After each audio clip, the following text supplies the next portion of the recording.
বসিয়া শুনতেন, কিন্তু মাত্র মনোযোগ এদিকে হইত না। আর চুপচাপ এরকম শুনতেন যে নড়াচড়াও করতেন না। এই জন্য আল্লাহ ওনাদের প্রশংসা করতেন, আমরা শুনতে দেরি, মানতে দেরি হতো। আমিও আশা করবো আপনাদের কাছে যে কথাগুলো মনোযোগ দিয়ে শুনব এবং চুপচাপ শুনব।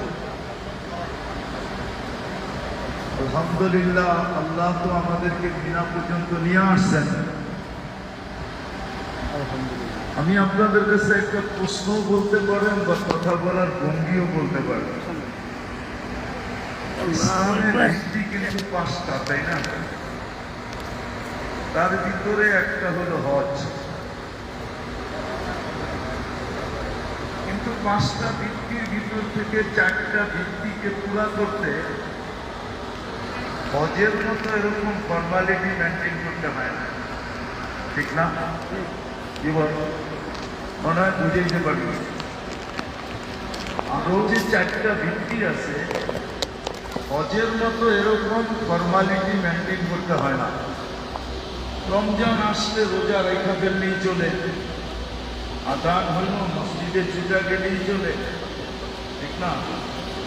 মালদার আল্লাহ বানাইলেন 2.5% হিসাব করে দিয়া দিলেই চলে। আর বলে মতো মাতৃসূত্রেই পায়ে গেছি বলে। কিন্তু হজের এই ফর্মালিটি কেন? বাকি 3টা যেরকম ইসলামের ভিত্তি, হজটাও তো ইসলামেরই ভিত্তি, ঠিক না? 5 কোটিতে দিল্লি, ঠিক না? মনে হয় বুঝাইতে পারি না। 5 কোটিতে দিল্লি, ঠিক না? এই তাবুটা যদি দেখেন আপনি, তাহলে এই তাবুটা কিন্তু কয়েকটা পাটে পাটে। এই আমি যেটাতে বসে আছি এটা একটা পাট। এটা কিন্তু মধ্যখানের খুঁটিগুলা বাদ দিলে 5 কোটি দিয়ে এই তাবু, ঠিক না? তো 5 কোটিতে ইসলাম। 4টা পূর্ণ করতে গেলে কোনো ফর্মালিটি করতে হয় না। যতটুকু ফর্মালিটি, যতটুকু বাধ্যবাধক, যতটুকু নিয়ম কানুন, যতটুকু দূর থেকে দূরান্ত, যতটুকু কষ্ট ক্লেশ, যতটুকু পোশাকের পরিবর্তন, হজের ব্যাপারে কেন? এমন তো হাদিসে দেখা নাই যে 5টার ভিতরে হজটার ওয়েট সবচেয়ে বেশি। বরং হাদিসে তো দেখা যায় নামাজের কলেমাতে নামাজ ওয়েট সবচেয়ে বেশি।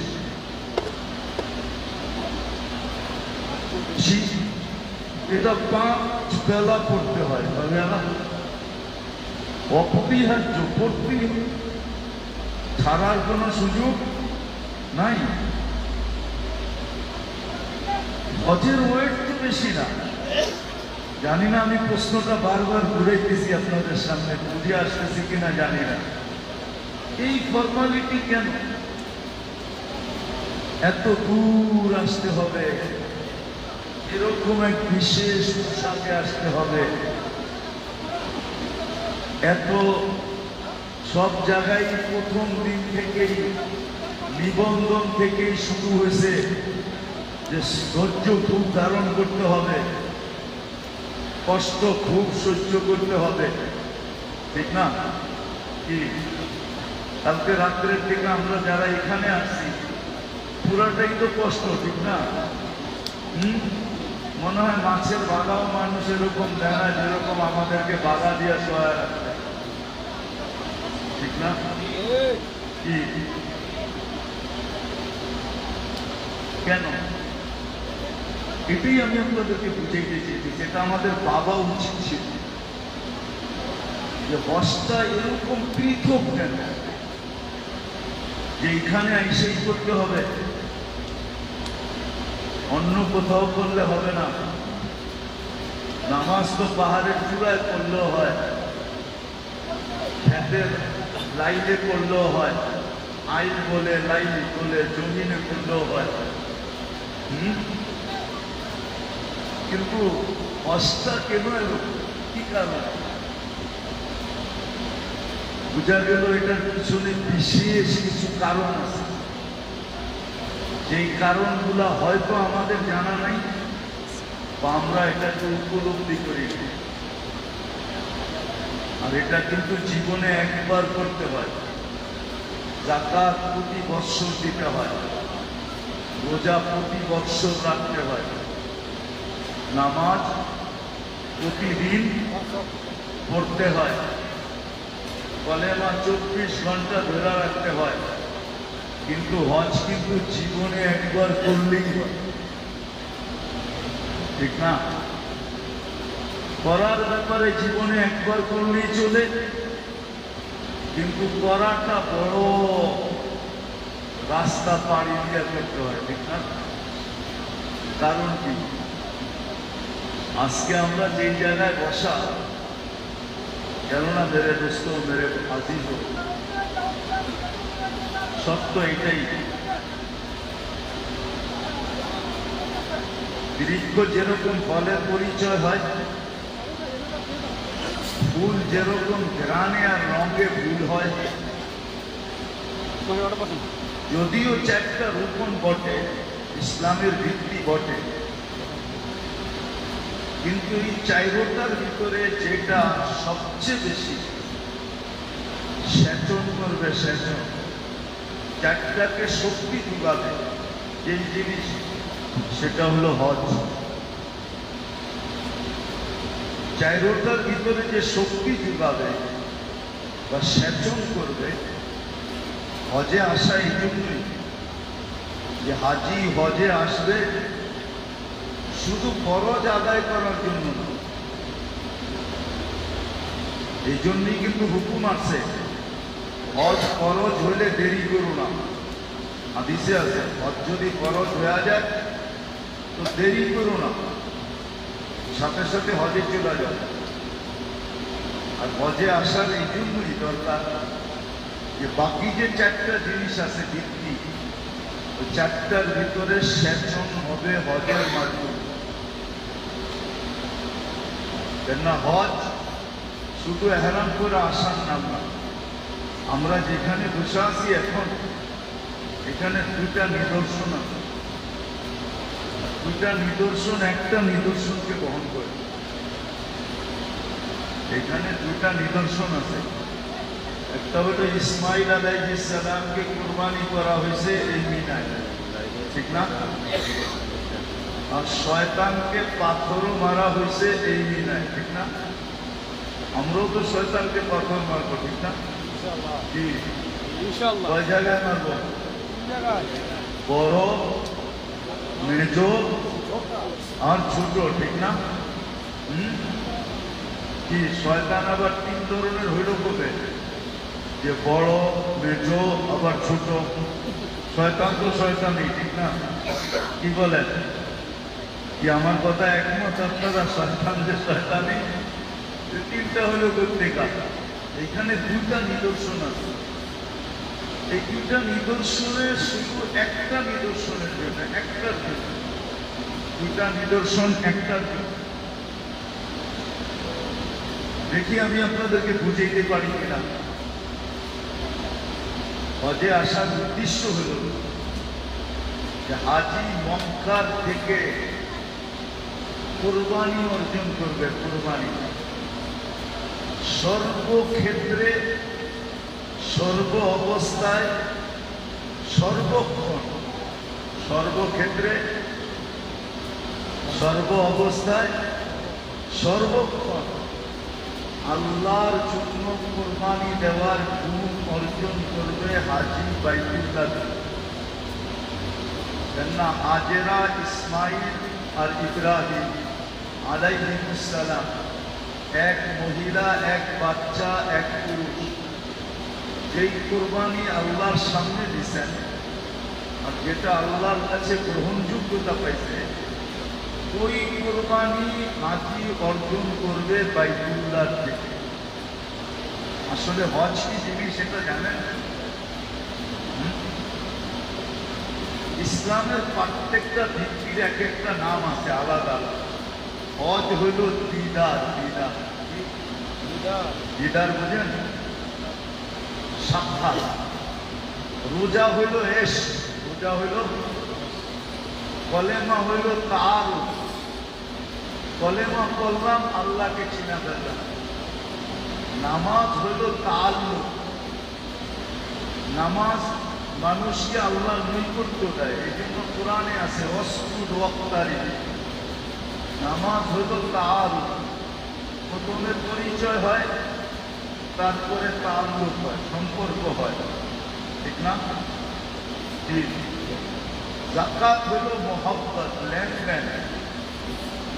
যখন পরিচয় হয়ে যায় তখন লেনদেন শুরু হয়, কি কিছু নেওয়া যায়, কিছু নিয়ে আসে, ঠিক না? রোজা হইল এশ, এশ। আল্লাহ খায় না, বন্দাও খায় না, খাওন আছে কিন্তু খায় না। কি বলে? তুমি খাও না, আমিও খাবো না। আর হজ হইল এশ হওয়ার পরে দিদার, এশ হয়ে গেছে, এখন আর দেখা ছাড়া ভালো লাগে না। আল্লাহ বলে আয়সা করো, তখন বাড়ির চতুর্দিক দিয়ে ঘুরতে থাকে, যদি দেখা হয়। দেখেন না, দিদারের জন্য কি করে? আরে না, দিদারের জন্য, দেখার জন্য বাড়ির চতুর্দিক দিয়ে ঘুরে, কখনো স্কুলের সামনে, কখনো বাড়ির সামনে, কখনো গলিতে। তো দিদারের জন্য বাড়ির চতুর্দিক দিয়ে ঘুরতেছে, তো দেখি দেখা হয় কিনা, দেখি কিনা। এখন ঘুরা যখন দেখতে পারে না, এখন যে উঠছে সাফাতে, তো উঠে উঠা তাকায় দেখি দেখা যায় কিনা। এই জন্য সাফায় উঠা বাইতুল্লাহর দিকে তাকাইতে হয়, ঠিক না? মারওয়ায় যাইও তো বাইতুল্লাহর দিকে তাকাইতে হয়, ঠিক না? যদিও এখন পাহাড় নাই, আগে পাহাড় ছিল, উপরে উঠা দেখতো দেখা যায় কিনা। ওইখান থেকে পড়ে চলে আসছে মিনায়, যাবে আরাফায়, যাবে মুজদালিফায়। বলে এইখানে কেন? এতক্ষণ পাহাড়ে উঠেও দেখছি, বাড়ির চতুর্দিক দিয়েও ঘুরা দেখছি, এখন খোলা জায়গায় চলে আসলাম। আমি দেখি আর না দেখি, উনি তো দেখবেই দেখবে। সত্য তো? অনেক সময় অবেলা দেখা মন বলে, কিন্তু অবেলা দেখা কি মনে হয় বুঝিয়ে পারি না। আপনারা ইংলিশ শিখে বোঝেন না মনে হয়। অনেক সময় অবস্থার প্রেক্ষাপটে মন বইলা যায়, ঠিক না? যখন দেখে যে ফাটা বান্ধা রোদ্রে ছাদে উঠা বাড়ির দিকে তাকায় রয়েছে, তো একদিন, দুই দিন, তিন দিনের দিন একটু হইলেও মন বলে, ঠিক না? না বলে না?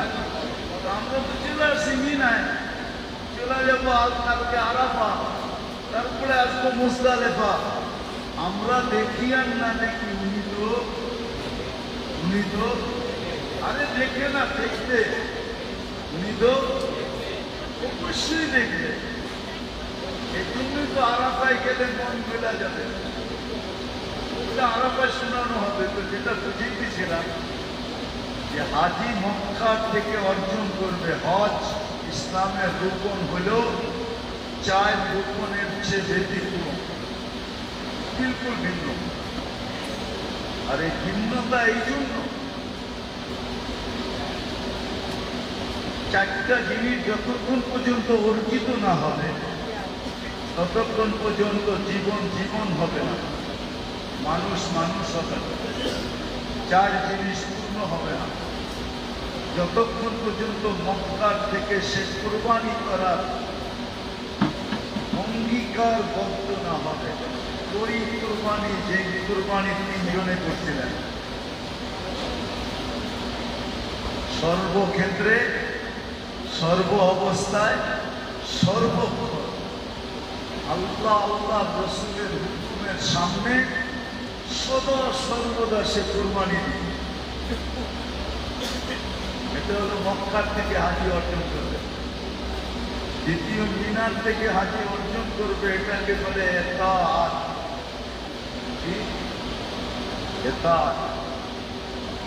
এই দুইটাই কিন্তু এতাআতের নিদর্শন। ইসমাঈল আলাইহিস সালাম আল্লাহকে মাইনা দেখায়, ইব্রাহিম আলাইহিস সালাম মাইনা দেখায়।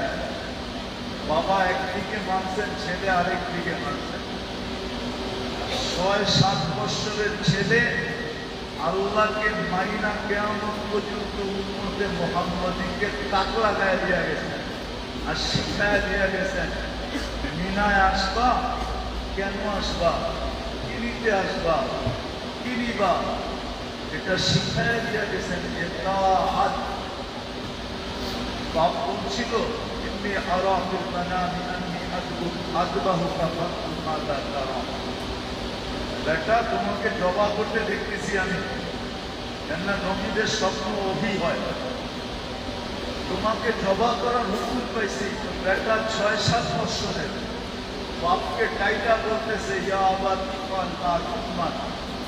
বাবা, হুকুম যেটা আসছে ওটা করেন, আমি মাইনা দেখায় দেয়।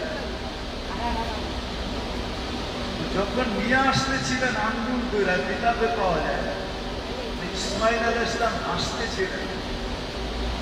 ইব্রাহিম আলাইহিস সালাম জিজ্ঞাসা করছে, বেটা সবকিছু জানার পরেও তুই এত খুশি কেন? তো বলছে, আজকে আমার ঈদের দিন। বলছে মানি?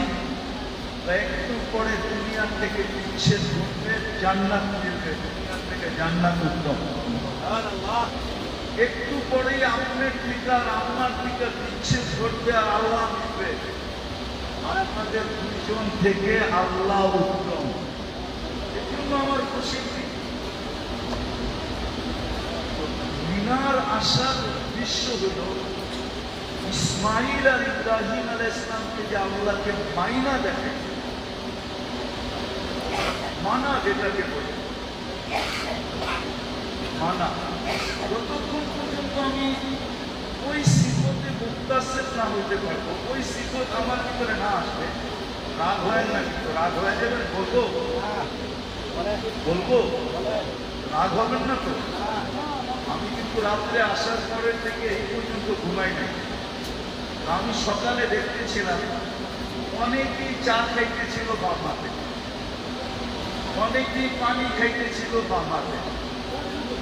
আমি ভাবতেছিলাম এই কোনায় বসা বসা যে আসলে এহরাম করছি তো বটে, কিন্তু মনে হয় এখনো শয়তানকে ছাড়তে পারি নাই, বা শয়তানও আমাকে ছাড়ে নাই।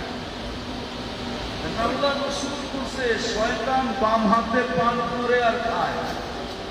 আপনি এহরাম করার পরেও যদি বাম হাতে খান, তাহলে শয়তান আমাকে হয়তো ছাড়ে নাই, নাহলে আমি শয়তানকে ছাড়তে পারি নাই। দুটার একটা হবে, হয়তো আমি শয়তানকে ছাড়তে পারি নাই, নাহলে শয়তান আমাকে কি করে নাই, ছাড়ে নাই। এতাআত যদি আসতো, মিনার উদ্দেশ্য হইল এতাআত অর্জন করা। এতাআত বলে এটাকে এতাআত, যে তুই বাপ বেটা আল্লাহকে মাইনা দেখাইছেন যে মানতে কেমনে হয়, আল্লাহকে কিভাবে। এটার জন্যই মিনায় আসা।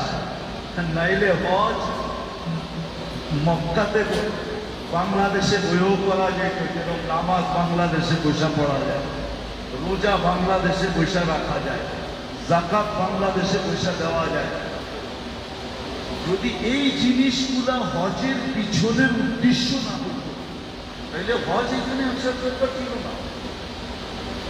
এর পিছনে এই জিনিসগুলো উদ্দেশ্য, যে মক্কার থেকে হাজি জীবনের জন্য কি অর্জন করে নেওয়া যাবে, মিনার থেকে কি অর্জন করে নেওয়া যাবে। চলেন আরাফার দিকে চলি। আরাফার থেকে কি অর্জন করবে? আরাফার থেকে হাজি অর্জন করবে আব্বা জান আর আম্মা জান আল্লাহর দিকে যে ফিরছেন, প্রত্যাবর্তন করছেন, ইনাবাত বলে দিতে এটাকে ইনাবাত।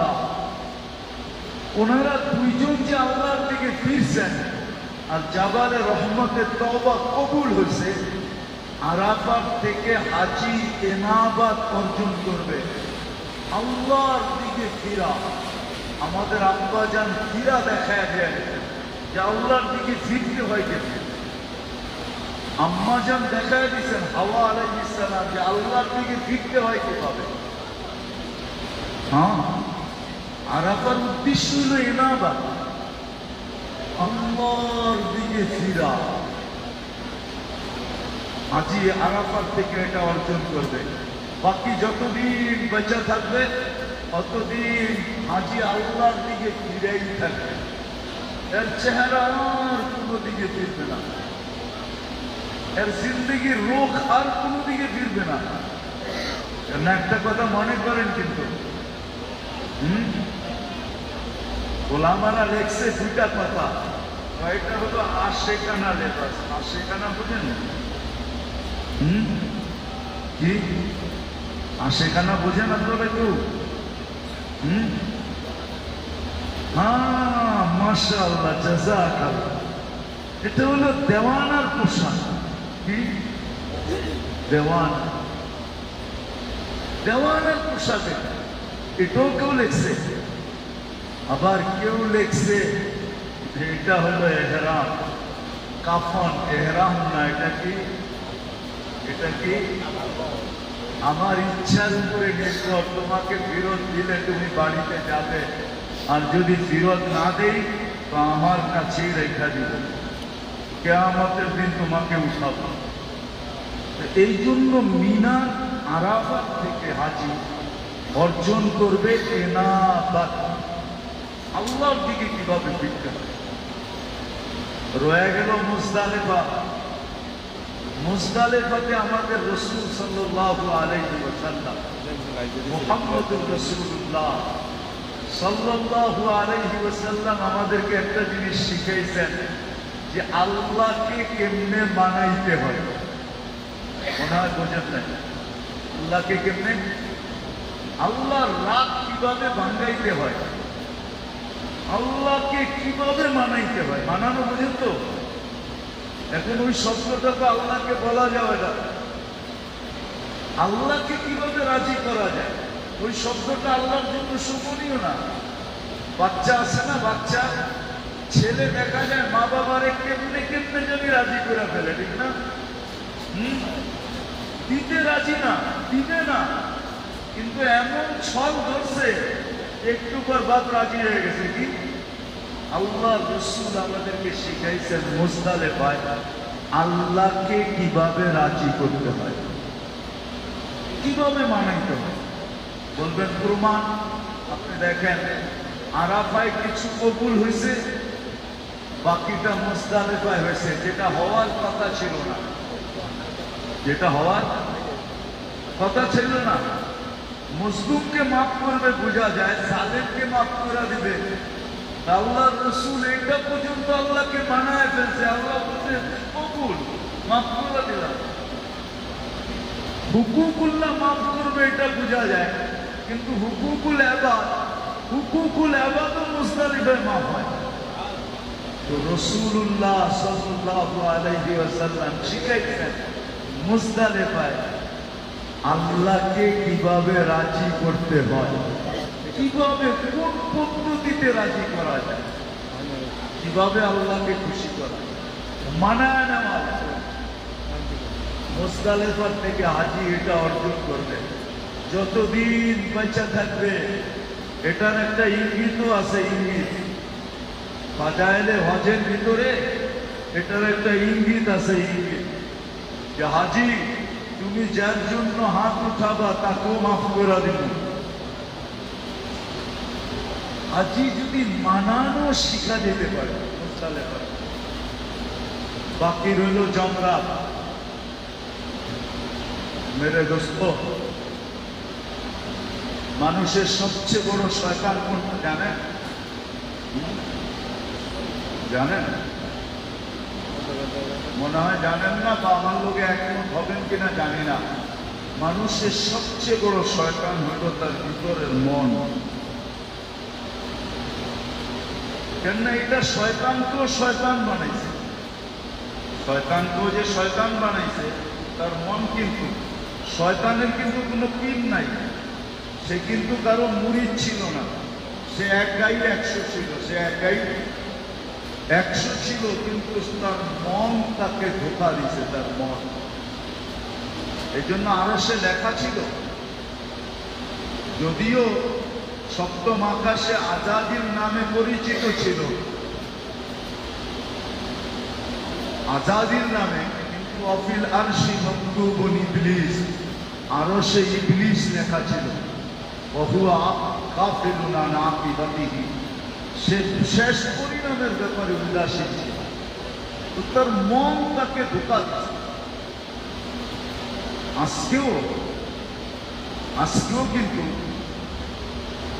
আজকেও কিন্তু আমাদের মন আমাদেরকে সবচেয়ে বেশি ধোঁকা দেয়। শয়তান খুব কম দেয়, মন আমাদেরকে সবচেয়ে বেশি ধোঁকা দেয়। 3 জায়গায় পাথর মারার উদ্দেশ্য 3 জিনিস থেকে বাঁচা।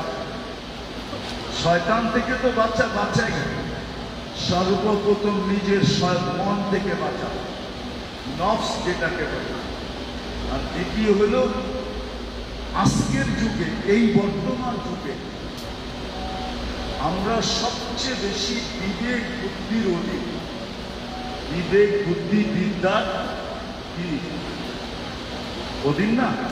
বিবেককে, বুদ্ধিকে, বিদ্যাকে আমরা সবচেয়ে বেশি ফলো করি, না করি না? বলেন। বিদ্যা, বিবেক বুদ্ধি বিদ্যাকে আমরা ফলো করি সবচেয়ে বেশি, বলে এটাও আমাদের দুশ্মন। আলী রাদিয়াল্লাহু তাআলা আনহু বলেন, মানির কামাদা আলা আকলিহি যাল্লা, যে 3টাকে এক করা যায়, 3টাই আকলের অংশ। যেটার অধীন হবে সে গুমরা হবেই হবে। কোনো না কোনো দিন তার বুদ্ধি বিদ্যা তাকে ল্যাং মারবে, ল্যাং। উদাহরণ দিলে অনেক লম্বা হয়ে যাবে, অনেক উদাহরণ পাওয়া যায় যে আমরা বিবেক বুদ্ধির পিছনে চোরা ল্যাং মারা খাইতেছি, আমরা ল্যাং খাইতেছি। বিবেক বুদ্ধি আমাদের পরাস্ত করতে। আর তৃতীয় হইল শয়তান। এই 3টার থেকে আমাদের বাঁচা, এটাই হলো জমরার আসল ফিলোসফি। ফলসাফা বলে না, ফলসাফা, ফিলোসফি, এটা হলো আসল যে নিজের মনকে মনের দিকে বাঁচা, নিজের মন। এই জন্য আল্লাহ রাসূল বলছেন, জান্নাত চাও, এক পাও তোমার নফসের উপরে দাও, আরেক পাও জান্নাতে, দ্বিতীয় কদম জান্নাতে যায়। তো মন থেকে বাঁচা, তারপরে হলো বিবেক বুদ্ধি বিদ্যার, যদি সঠিক হয় তাহলে কোনো অসুবিধা নেই। কিন্তু আজকে বিবেক বুদ্ধি বিদ্যা সঠিক খুব কমই পাওয়া যায়। বরং আমরা বিবেক বুদ্ধি বিদ্যাকে আগে রাখি, কোরআন হাদিস আল্লাহর হুকুমকে পিছিয়ে রাখি। বরং বিবেক বুদ্ধি বিদ্যাকে আগে রাখি। আর তৃতীয় হইল শয়তান। এই মোটামুটি হজের এই কটা জিনিস ছিল না। মিনায় অবস্থান, এটা কোনো ওয়াজিব না, আমাদের কাছে এটা মাত্র সুন্নত। কিন্তু 5 ওয়াক্ত নামাজ এখানে পড়ার কথা ছিল, যোহর, আসর, মাগরিব, এশা, কালকে ফজর। আমরা ফজরকে আজকে ফজরে নিয়ে আসছি, ফজরকে কালকের ফজরকে আজকের ফজরে নিয়ে আসছি। ফজর পড়ছি, জোহর পড়ছি, আসর পড়ছি, মাগরিব পড়ছি, এশা পড়বো, আর এইখান থেকে আরাফার দিকে চলে যাবো রাত্রি। কিন্তু উচিত সুন্নত ছিল আগামীকালকে ফজর পড়া এখান থেকে আরাফার দিকে যাবো। লোকের সমাগম বেশি হওয়ার কারণে, বাধ্যবাধকতা থাকার কারণে আগেই নেওয়া যায়। তো মিনায় আসলে মিনার অবস্থান, যেটা আমি একটু আগে বলছিলাম যে একাত, আর এটার পরিচয় পাওয়া যাবে আপনি যে আসলে একাতের দিশারি, বা এতাআত চান, আল্লাহকে মানতে চান, ওটা মিনার ভিতরে আপনার কর্ম দ্বারা বোঝা যায়। একটা কথা আমি আপনাদেরকে বলি, হয়তো কেউ রাগও হতে পারে, আমরা যারা হাজি হিসাবে আছি, হাজি হিসাবে কে নিজের হজ নষ্ট করলো বা না করলো এটা আমাদের বিষয় না, কিন্তু আমরা যেন আমাদের হজ নষ্ট না করি। আমি মনে হয় আপনাদেরকে বুঝাইতে পারছি কিনা জানি। এজেন্সি বলেন, গ্রুপ লিডার বলেন, যেই বলেন, সে তার হজের কি করলো না না করলো এটা তার বিষয়, কিন্তু আমি যেন আমার হজ নষ্ট না করি, আমি যেন আমার হজ নষ্ট না করি। কেন আমাদের পিছনে কিন্তু কমন্ড শয়তান লাগা। হাজিদের পিছনে বৎসরে একবার শয়তান তার বাহিনীকে বাতিল করে, ওই বাহিনী আমাদের পিছনে লাগে। এটা আমাদের কোনো কর্ম দ্বারা যেন এই প্রত্যেকটা জায়গায় যে জিনিসটা পাওনার কথা, এটা যদি আমি না পাইলাম, আমার কর্ম দ্বারা যদি এটা হারায় গেল, আর আমি যদি আমার হজ যদি বিনষ্ট হইল, তাহলে আমি বড় ক্ষতিগ্রস্ত হয়ে গেল। হ্যাঁ, আপনি বলবেন আমার সাথে এইটা ছিল, এই কথা ছিল, ওই কথা ছিল, এটা করে নাই, ওটা করে নাই, এটা তার ব্যাপার। কেউ চৌকিদার থেকে মুক্ত না।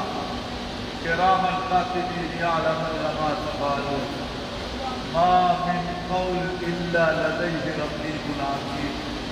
প্রত্যেক কথা তুমি ফেরেশতা ট্যাপ করতেছে। কিরামান কাতিবিন 24 ঘন্টা সবকিছুকে ভিডিও করতেছে। ইয়ালামু খাইনাতাল আ'য়ুনি ওয়া মা তুখফিস সুদূর। চোখের ইশারায় আর দিলের ভিতরে যা লুকানো আছে সব আল্লাহ স্বয়ং নিজে মনিটরিং করতেছেন। এটা কারো বাঁচার সুযোগ নাই। এই জন্য আমি জুয়ুফ রহমানদেরকে বলবো, আপনারা আল্লাহর মেহমান, আল্লাহর হক, আপনাদেরকে বলবো, আপনাদের সাথে যদি কেউ উল্টা পাল্টা করে থাকে, তাহলে এটা তার উপরে। এটার জন্য আমি আমার হজ নষ্ট করব, এটা যেন না। শয়তান কিন্তু চাঁদে এই সুযোগে আপনার হজ নষ্ট করবে, এই সুযোগে আপনার হজ নষ্ট করতে শয়তান চাবে। পিছনে যা গেছে গেছে, এটার জন্য আজকে ইস্তেগফার করি।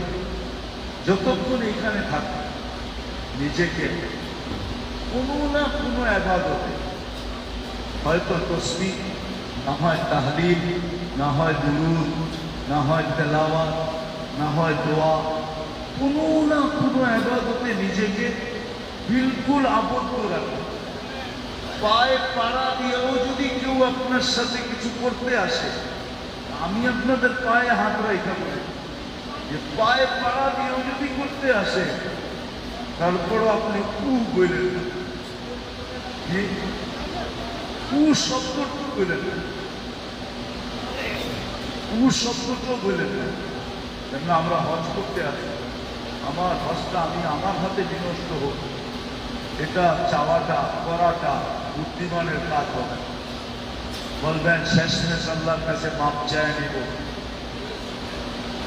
আর চায়া নিতে পারেন। আল্লাহ যে ফিরত দিবে না, মাফ করবে না, এটা আমি বলতে পারি না। কিন্তু আসলে যে পাওনার রত্নগুলা ছিল, প্রত্যেকটা ডাটির থেকে আমি দেখাইছি যে রত্নগুলা পাওনার ছিল, ওটা তো আপনি পাইলেন না। ওই রত্নগুলা তো বাইতুল্লাহ থেকে কোরবানি পাইলেন না, মিনার থেকে আতাত পাইলেন না, আরাফার থেকে এনাবাত পাইলেন না, মুজদালিফা থেকে আল্লাহ রসুল আমাদেরকে যে শিখাইছেন আল্লাহকে কিভাবে সহজে মানানো যায়, রাজি করা যায়, খুশি করা যায়, নিজের পক্ষে আনা যায়, ওটা আপনি শিখলেন না, ওটা পাইলেন না। জমরাতে পাথর মারলেন বটে, কিন্তু মনের গোলামি থেকে বাহির হইতে পারলাম না। বিবেক বুদ্ধি বিদ্যার গোলামির থেকে বাহির হতে পারলাম না, শয়তানের গোলামির থেকে বাহির হতে পারলাম না। তাইলে এই পাথর মারার অর্থটা কি হইল? এটার পিছনে তো একটা ফলসাফা আছে। কেন না? কেন ইব্রাহিম আলাইহিস সালাম মারছেন? ইব্রাহিম আলাইহিস সালাম মারছেন দিলেই তো আমরা মারতেছি, ঠিক না? উনি কেন মারতেন? ওনাকে তো এই 3 জায়গায় ধোঁকা দিয়েছিলেন। আমাদেরকে তো এই জিনিসগুলোই 24 ঘন্টা ধোঁকা দেয়। মন ধোঁকা দেয়, শয়তান দেয়, আমাদের বিবেক দেয়, আমাদের বুদ্ধি দেয়, আমাদের বিদ্যা দেয়। এইটার থেকে যদি আমি বাহির না হতে পারলাম, তাহলে মদিনায় যারা করে আসছেন, যারা মদিনায় যাবেন, এরাও তো মদিনায় ওইভাবে যাওয়া হবে না। মদিনায় যেইভাবে যাওয়া ওইভাবে যাওয়া হবে না, হয় না। আর হয় না, আমি মাঝে মাঝে যুক্তিও করি, আমার বুঝে আসে না যে একটা মানুষ মদিনায় জিয়ারত করার পরে দাড়ি কাটে কি করে? ও তো দাড়ির কাছে গেলেই ওর মনে উঠার কথা যে যেই চেহারা আল্লাহ রসুল আমার দেখলো, আমি ওই চেহারায় ব্লেড লাগাই কি করে? যে আপনি কি রোজায় যায় সালাম দিবেন না? আল্লাহ রসুল তো রোজায় সালাম আপনাকে দেখবে, আপনি সালামের জবাব দিবে।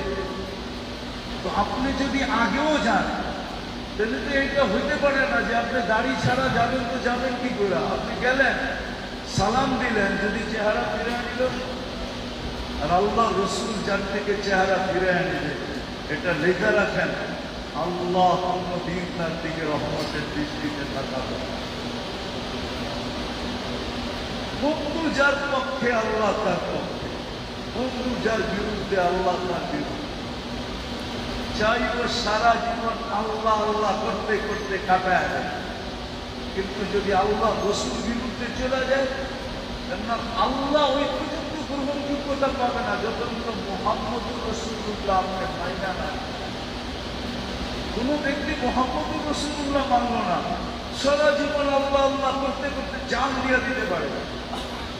সারা দুনিয়ার উলামা এটাতে একমত হবে যে ওর আল্লাহ বলা গ্রহণযোগ্যতা পায় নাই।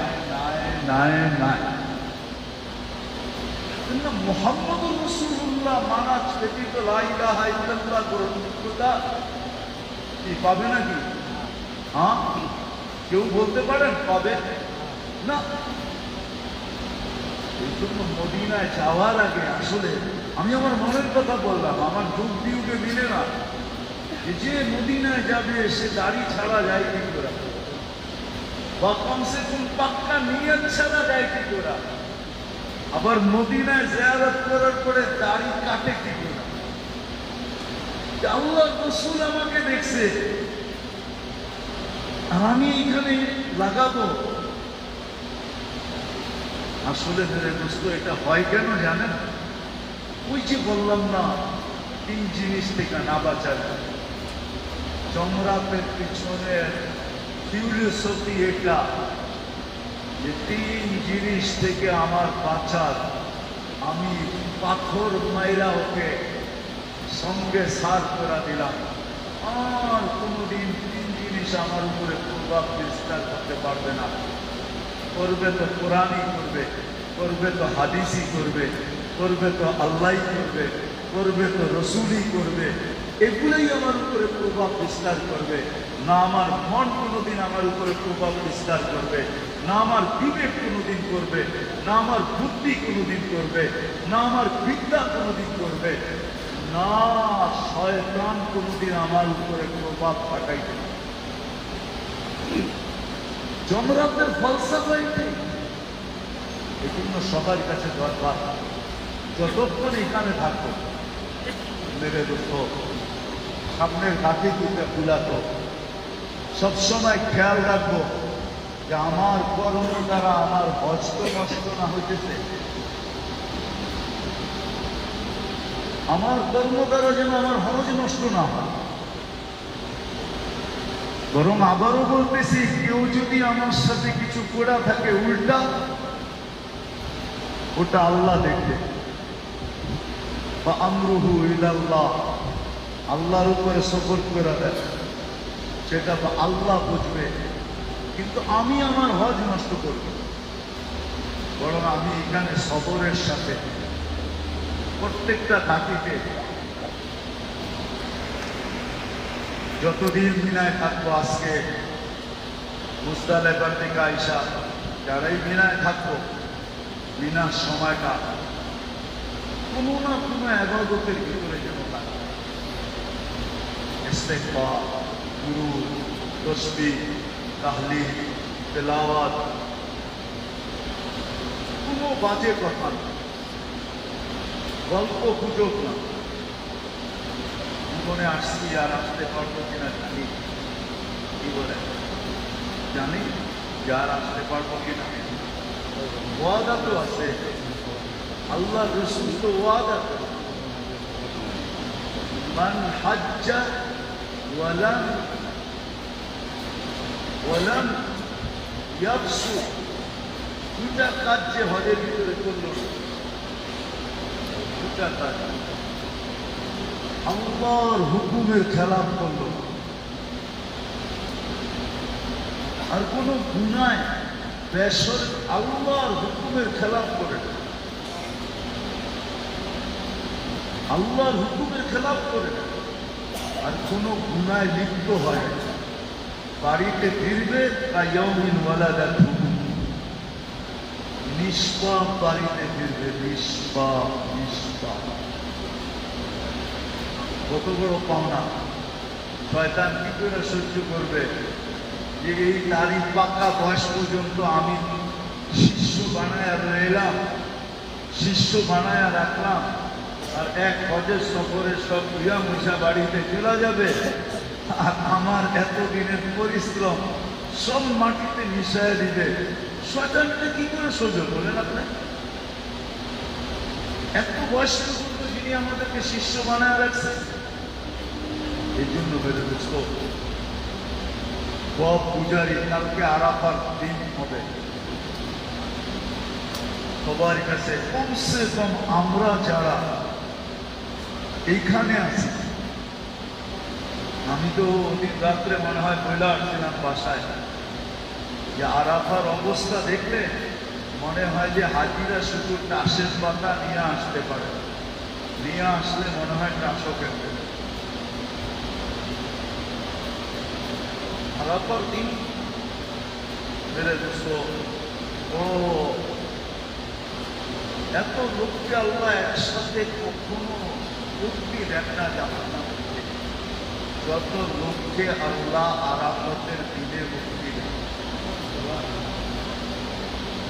লাইলাতুল কদর ভিন্ন কথা, তা ব্যতীত এরকম খাস দৃষ্টির রহমতের আরাফার দিন ব্যতীত আর কোনো দিনে দেন।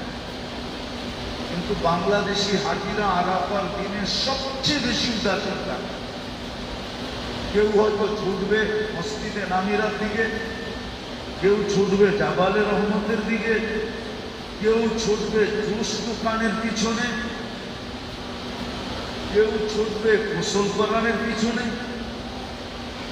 অনেকে মনে হয় নিয়েও আসছে, দুই চারজনের কাছে টোকাইলে হয়তো পাওয়াও যাবে পাইপ, বাংলাদেশের থেকে প্লাস্টিকের পাইপ নিয়ে আসছে আরাফার দিন গোসল করানোর জন্য। হাজি ভাই করে গোসল করাবে, কেউ আনছেন,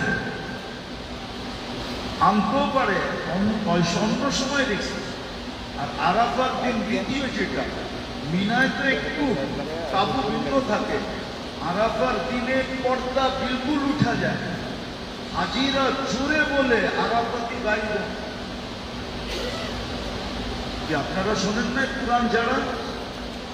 পুরান যারা এর আগে দুই একবার আসতেন, এরা শোনেন না কি বলে? আরাফাতি আবার ভাই বোন, এটা কোন শরীয়তে আছে? হ্যাঁ, এক শরীয়তে আছে, ওটা মুহাম্মদুর রাসূলুল্লাহ শরীয়তে না, ওটা ইংলিশের শরীয়তে থাকতে পারে আরাফাতি ভাই বোন, কিন্তু মুহাম্মদুর রাসূলুল্লাহ শরীয়তে তো আরাফাতি ভাই বোন নাই যে ওই দিন পর্দা উঠে গেছে। বরং ওই দিন তো পর্দা আরো বেশি করবে, না আল্লাহ নারাজ না হয়ে যাক, আমার পাশের জনকে মাফ করে দেখ আর আমাকে মাফ না করুক। হইতেও তো পারে যে আমার পাশের লোকটাকে মাফ করছে, আমাকে করে নাই, হইতেও তো পারে, হইতে পারে না। না আল্লাহ বাধ্য, আল্লাহর ইচ্ছা যাকে মাফ করবে তাকে করবে না। এই জন্য আরাফার দিনে আরো বেশি সতর্ক থাকা উচিত, সময়টাকে সবচেয়ে বেশি কাজে লাগানো উচিত। হ্যাঁ, যতক্ষণ ঘুমায়া থাকবেন। যদি আপনি কিছু করতে মনেই না চায়, আপনি ঘুমায়া থাকেন, আপনি কি ঘুমায়া থাকেন, তারপরও আপনি কিছু পাওয়া যাবেন, কিন্তু যদি কালকের দিনটা যদি আমরা উদাসীনতায় কাটায় দিলাম, গল্প গুজব, দেখা যাবে সমস্ত চিরা কালকেই শেষ হবে, ঠিক না? না মনে রাগ হয়ে গেল, ঠিক না? চিরামুড়ি কালকেই শেষ হবে, ঠিক না? সারাক্ষণ গল্প করতেছে আর চিরামুড়ি খেতেছে না। আরাফা এই জন্য না, আরাফা তো বড় গুরুত্বের দিন। আসলে হজের খরচ তিনটা না কয়টা? এহরাম বাঁধা, আরাফা অবস্থান করা, ওয়াফে জিয়ারত করা। আসলে পুরা দুইটা হইল বডি, দুইটা হইল এহরাম আর ওয়াফে জিয়ারত হইল কি বডি, আর আরাফা হইল মেইন হজ, এটা হইল মাথা। মাথা ছাড়া বডির দাম আছে নাকি? আরাফা হইল মেইন। আল হজ্জ আল আরাফা, আল্লাহ রাসূল বলছে হজ আরাফাই হজ, বাকি এহরাম ওয়াফে জিয়ারত এটা ফরজ, কিন্তু হজ মেইন। যার কারণে এটা সুযোগ কি রাখছে জানেন? কালকে যদি কেউ সূর্য ডুবার আগে আরাফার সীমানায় নাও ঢুকতে পারে, আর যদি এরকম হাঁটটা কাটটা যুবক হয় আর একটা পাথর নিয়ে যদি দূরের থেকে সূর্য ডুবার আগে সীমানার ভিতরেও নিক্ষেপ করতে পারে, তাইলেও তার উকুকে আরাফা হয়ে যাবে, তার হজ কমপ্লিট। এত বড় সুযোগ কেন দিছে? বুঝা গেল আরাফা নেই। ওই আরাফার প্রস্তুতি আজকের সারা দিনে আপনার থেকে আমাকে নিতে হবে, মনের দিক দিয়া, তসবিহ তাহলিলের দিক দিয়া পুরোপুরি প্রস্তুতি নিয়ে কালকে আরাফার ময়দানে আল্লাহকে ইবাদতের মাধ্যমে, ফিরার মাধ্যমে আল্লাহকে রাজি খুশি করে দিতে হবে। যেরকম আব্বা জান করছেন আদম আলাইহিস সালাম, আম্মা জান করছেন হাওয়া আলাইহিস সালাম। আল্লাহ আপনাদের তওবাকে কবুল করছেন, গুনাহকে মাফ করে দিয়েছেন। আল্লাহ গুনাহ মাফ হয়ে গেছে, আমাদেরও গুনাহ মাফ হয়ে গেছে। ইনশাআল্লাহ করবো তো? হ্যাঁ, কি বলেন? দেখা যাবে তো আসা পর্যন্ত যে আমরা সবাই কোনো না কোনো ইবাদতে লেগে আছি, বিলকুল গপ গুজারি সব ছেড়ে দেয়। ইনশাআল্লাহ বাড়ির চেয়ে কোরবানির পরেই তো বাড়িতে যাবেন, সবাই বাড়িতে কোরবানি হয়েছে, বন্ধু বান্ধবরে দাওয়াত দিয়া খুব বাড়িতে নিয়ে গল্প গুজব করেন, কোনো অসুবিধা নেই। কিন্তু কমসে কম এখানে ইবাদত বন্দেগীতে কাটাই, এখানে কোনো গপ গুজারি নেই। হ্যাঁ, যদি না জানি তাহলে আলহামদুলিল্লাহ এখানে অনেক আলেম ওলামা আছে, ওনাদের কাছ থেকে শিখা নেন যে মোটা মোটা আমি কি করতে পারি। ইনশাআল্লাহ করবো তো? আল্লাহ আমাদেরকে আমল করার তৌফিক দান করেন। আল্লাহুম্মা সাল্লি ওয়া সাল্লিম ওয়া বারিক আলা হাবিবিক। আল্লাহুম্মা লাকাল হামদু কামা ইয়ানবাগি লিজালালি ওয়া সুলতানিক। اللهم لك الحمد كما ينبغي لجلال وجهك وعظيم سلطانك. اللهم لك الحمد كما يليق بجلال وجهك وعظيم سلطانك. اللهم لك الحمد كله، دقه جله سره علانيته اوله اخره صغيره وكبيره. اللهم صل وسلم وبارك على حبيبك محمد. আল্লাহ কোথায় বসে হাত উঠাইলাম, তাদেরকে নিয়ে হাত উঠাইলাম। এরা কারা, এদের পরিচয় কি?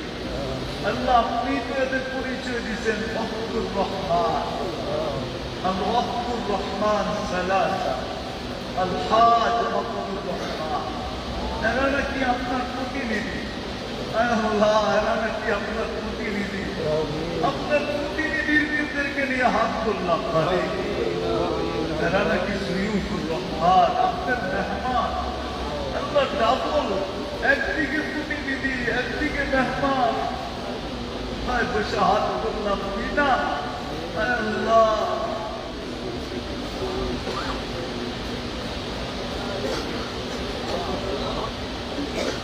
ওই বিনা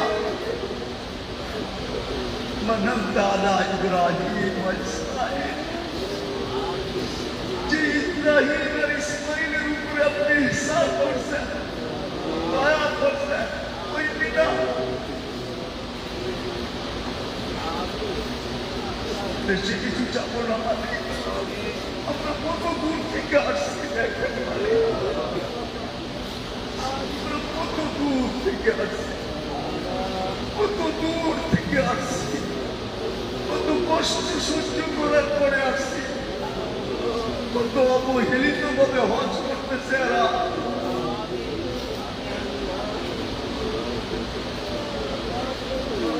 তারপরও যদি আপনি কবুল না করেন, তাহলে আমরা যাবো কার কাছে? আপনার বাড়িতে এসেও যদি না পাই তো পাবো কোথায়? আপনার শহরে এসেও যদি না পাই তো পাবো কোথায়? আল্লাহ, এদেরকে নিয়ে হাত তোলার পরেও যদি কবুল না হয় তোর হবে কোথায়? আর দুনিয়ার কোন জায়গা আছে? অনেকটা জায়গা দেখা দেন, ওইখানে চলে যায়। আর দুনিয়ার কোন জায়গা তো আমরা চিনি না। বেশি যাবো না মালিক, বেশি যাবো, বেশি যাবো না। ওর আপনার কাছে বেশি চাইতে পারো না। আর আপনার অল্প তো অল্প হয় না, আপনার অল্প তো অনেক হয়।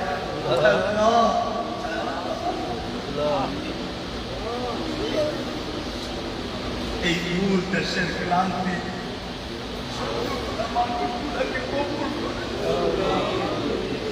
শুধু আমাদেরকে কবুলিয়তের মালা পড়ায় দেন, আর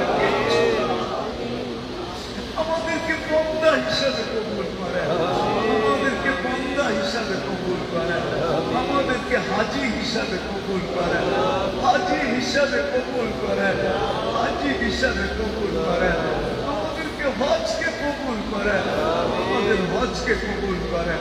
আল্লাহ কবুলিয়ত চাই, আর কিচ্ছু চাই না। পিছনের গুনাহ খাতাকে মাফ করা।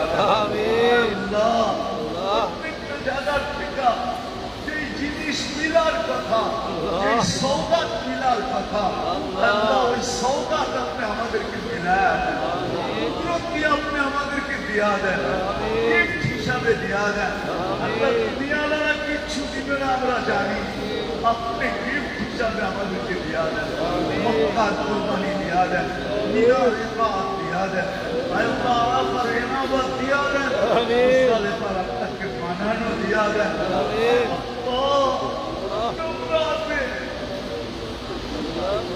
তিন দুশ্মন থেকে বাঁচার তৌফিক আমাদেরকে দিয়া দেন।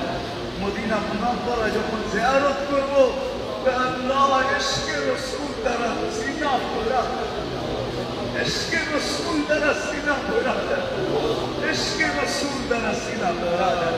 যারা মদিনা জিয়ারত করে আসছে তাদের সিনাকে ইশকে রাসূল দ্বারা ভরা দেন। আল্লাহ আল্লাহ আল্লাহ, শুধু আমাদেরকে না, আমরা যাদেরকে পিছিয়ে রেখা কিতাবে পাইছি, আমরা হাত উঠাইলে যাকে যাবো তাকে বলে আপনি দিবেন। আপনার বলে লজ্জা লাগে খালি ফেরত দিতে। আমরা পিছনে যাদেরকে রেখা আসছি, আল্লাহ তাদেরকেও মাফ করে দেন। আজকে তো একটা চাওয়া চাইয়েই ফেলবো, আল্লাহ পুরো উম্মতে মুসলিমাকে মাফ করে দেন, উম্মতে মুহাম্মাদিকে মাফ করে দেন, ইনসানের সাথে সাথে জিন্নাতকেও মাফ করে দেন। আল্লাহ জীবিতের সাথে সাথে মুর্দাদেরকেও মাফ করে দেন, নারীর সাথে সাথে পুরুষকেও মাফ করে দেন, যুবকের সাথে সাথে বৃদ্ধকেও মাফ করে দেন, বড়োর সাথে সাথে ছোটকেও মাফ করে দেন। আল্লাহ এই উম্মতকে আপনি মাফ করে দেন, এই উম্মতকে আপনি মাফ করে দেন, এই উম্মতকে আপনি মাফ করে দেন। আপনি মাফ না করলে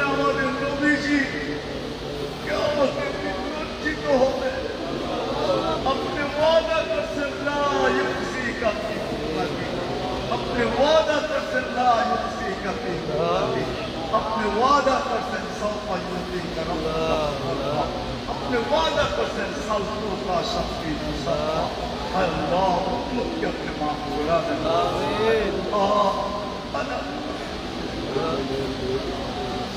अल्लाह मुसलमान जिखने के मेरे शरीर से अल्लाह এদের পেরেশানিকে দূর করে দেয় আল্লাহ মুসলমান যে পেরেশানি সবাই পেরেশানি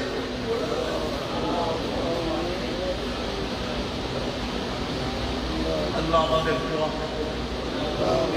দোয়াকে কবুল আমাদের দোয়াকে কবুল আল্লাহ আরাফার দিনটা আপনি মাফ করবেন আজকেই মাফ করে দেয়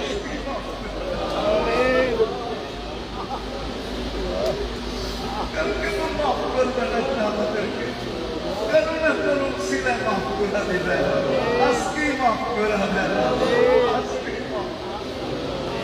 আমরা যেন পবিত্র আরাফার মাঠে দেয় উঠতে পারি আয় আল্লাহ আপনার বেশি রহমত আমরা পাইতে পারি আয় আল্লাহ আজকে আমাদেরকে মাফ করে দেন আজকে মাফ করে দেন আজকে মাফ করে দেন আয় আল্লাহ সাদা দাঁড়িয়ে মানুষগুলা अपने अपने देखने लज्जा पान बोका से अल्लाह इनके देखने लगे लज्जा पान बच्चा से अल्लाह हमारे साथे अल्लाह मामुद्रा से हमारे साथे अल्लाह समय के माफ करा देना माफ करा देना हमारे हज के कबूल करें ना अल्लाह हमारे हज के कबूल करा देना अल्लाह बेशक हमारे हज क्वालिटी भाई ना আমাদের হজ কোনো কোয়ালিটিরই না আপনি যদি কবুল করেন তো আপনার মেহেরবানি ছাড়া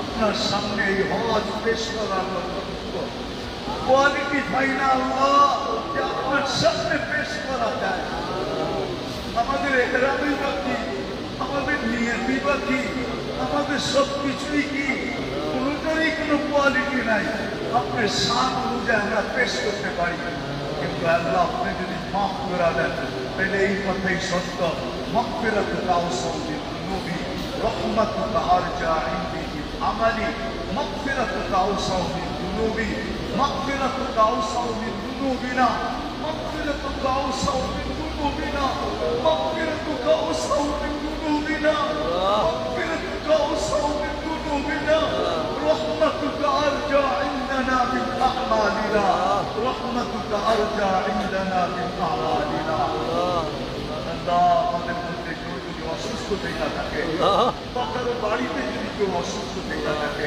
আল্লাহ শেফায়ে কামেলা আজেলা দায়েমা মুস্তামিররা নসিব করে আল্লাহ আমাদের মা বাবা তারাই কবরে চলে গেছে সবাইকে মাফ বিশেষ করে উম্মতে মুহাম্মদী চিন্হুকার ইনসান হোক সন্না বরাবর ঈমান নিয়ে যে কবরে চলে গেছে সবাইকে আপনি মাফ করে দেন সবাইকে মাফ করে দেন যা চাইলাম তাও দেন যা চাইতে পারলাম না তাও দেন আয় আল্লাহ সামনের যে কাজগুলো আমাদের হয়ে গেছে আল্লাহ আপনি আসানির সাথে আমাদেরকে করার আসানির সাথে করার আসানির সাথে করার وصلى الله تعالى على خير خلقه محمد وآله وصحبه أجمعين برحمتك يا أرحم الراحمين